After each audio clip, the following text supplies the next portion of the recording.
Studio in Telugu శ్రీవారిని దర్శించుకున్న కథానాయకి ఐశ్వర్య రాజేష్. కలియుగ ప్రత్యక్ష దైవం శ్రీ వెంకటేశ్వర స్వామివారిని వీఐపీ విరామ సమయంలో నటి ఐశ్వర్య రాజేష్ కుటుంబ సభ్యులతో కలిసి స్వామివారి సేవలో పాల్గొని మొక్కులు చెల్లించుకున్నారు.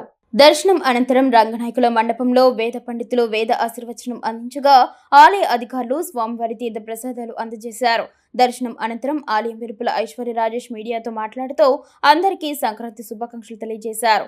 ఈ రోజు వైకుంఠ ద్వార దర్శనం చేసుకోవడం చాలా సంతోషంగా ఉందని, ఈ సంక్రాంతికి విడుదల కానున్న చిత్రాలకు ఆల్ ది బెస్ట్ తెలియజేశారు. హ్యాపీ సంక్రాంతి. చాలా మంచి దర్శనం అయింది. టీటీడీ వాళ్ళు మంచి దర్శనం అరేంజ్ చేశారు. వైకుంఠ ఏకాదశి రేపుతో క్లోజింగ్. సో చాలా సంతోషంగా ఉంది ఈ రోజు వచ్చిన దానికి. నాతో పాటు మీనాక్షి కూడా వచ్చింది, చాలా సంతోషం. అండ్ అన్ని సంక్రాంతి సినిమాలకి wishing you all the best and success. Thank you. చాలా ఉన్నాయి, వస్తాయి ఈ ఇయర్ వచ్చినప్పుడు చూడండి. Okay sir, thank